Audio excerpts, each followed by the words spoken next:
Good afternoon, friends and colleagues. My name is Rosanna Mendez. I'm going to be analyzing and recommending a policy for change, including the CityFHEPS program. The New York City provides temporary emergency shelter to every man, woman, child, whoever is eligible for services. The Department of Homeland Security, DHS, helps clients maintain housing. DHS works on transitioning clients who are in shelter into permanent housing, including SODA, supportive housing, and CityFHEPS. These are the following programs that I will be discussing tonight. The first one is the SODA program. The second one is supportive housing. The third one will be CityFHEPS. Then I will evaluate how the program CityFHEPS functions. I will provide some strategies to address the issue and some recommendations to improve the CityFHEPS program. First of all, the SODA is a special one-time assistance program. So basically, it consists that the person needs to be making twice the rent.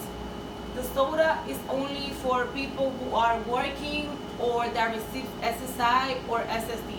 SSI, as you know, is Social Security income, and SSD is Social Disability income. So in order to use SODA, I already said, person has to be making twice the rent. So for example, if the rent is $1,000, you need to be making $2,000, and you will qualify for this program. The next one is supportive housing. Supportive housing is mainly for people who have disabilities and mental health issues. So me as a caseworker, for example, what I require for my clients is that they need to bring me a psychological evaluation and a psychiatric evaluation. And from there, I can submit it to DHS, and then they will approve it. Also, clients need to also be a homeless person for a year or more in order to qualify for supportive housing. Not everybody can apply for supportive housing because they need to be considered chronic homeless, which means a year of being homeless, and also they need to have proof.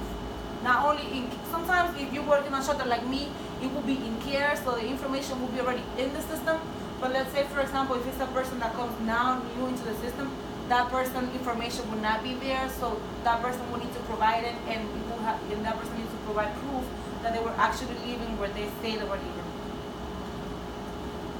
CityFHEPS, which is the main program that we're focusing tonight, is administered by the Department of Social Services, DSS, and includes DHS, which is the Department of Homeland Services, and HRA, which is Human Resources admissions.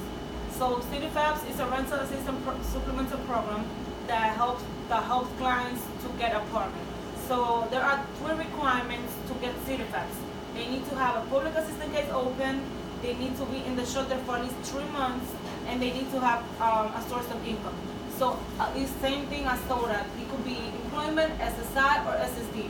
So basically SODA and CityFHEPS are similar in that the person needs to have income. But SODA, SODA will be, also, sorry, I forgot to mention, SODA is only 1 year. It's a one-time deal, and it will, DHS will pay for a whole year of your rent.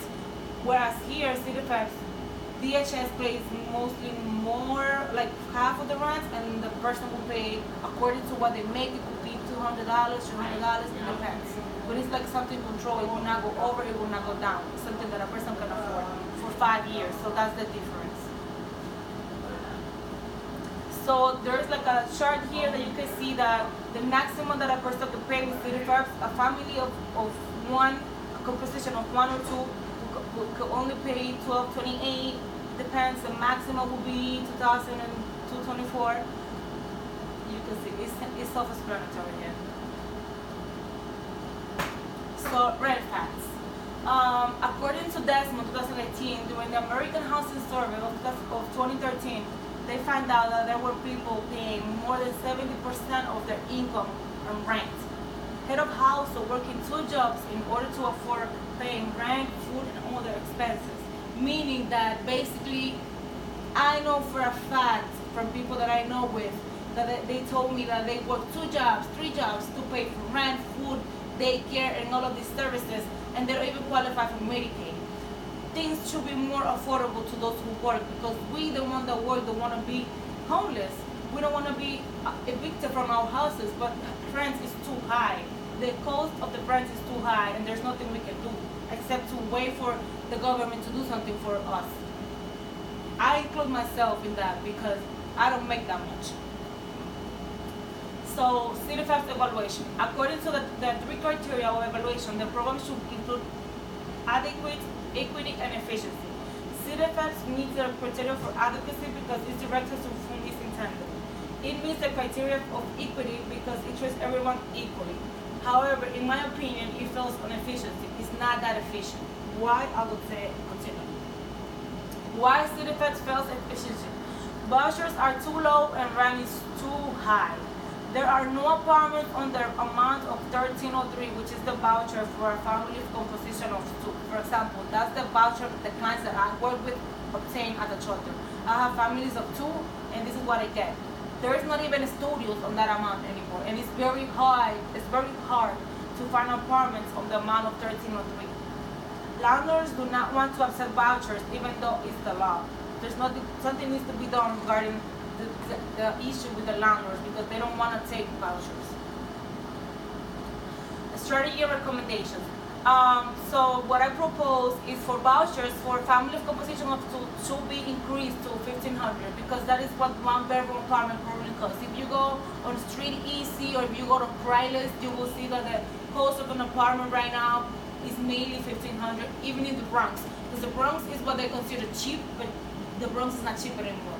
Department of Social Services should provide a list of monthly landlords with empty units. That way, case managers like me can easily find apartments for clients. Because I have clients that have been in the shelter system for 2 or 3 years. They have a voucher, but they don't find apartments. Why? Because it's too hard to find them, and also because the rent is too high, and landlords will want to give it to clients for that amount. Clients should be eligible for voucher after 1 month of being in the shelter. Why? Because if they're in the shelter for a month and they're working, they should be able to get the voucher and not being there for 3 months and then start the process of getting the voucher, which means that they're going to be in the system for like a year or so in the process of getting the apartment and getting the voucher. It should be after 1 month. Homeless facts.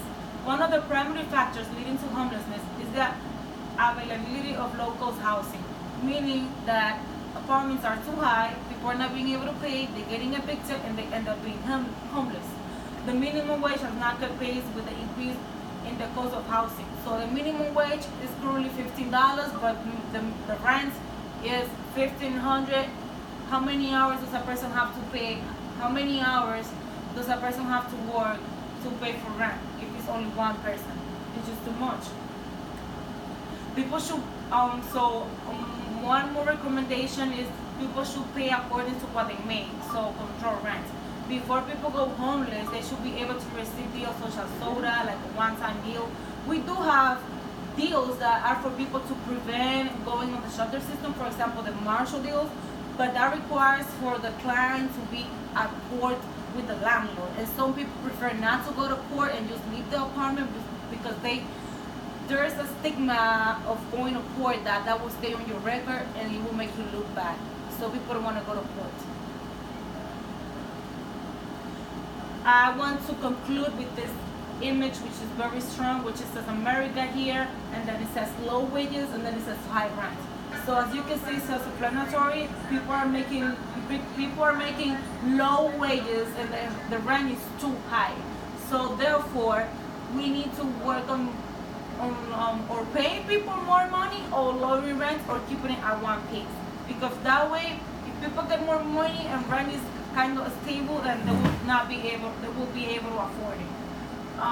America's poverty population increased, so has homeless, and the reason why is because rent is going high, and wages are just going up, but not that much. And that will be said. Thank you.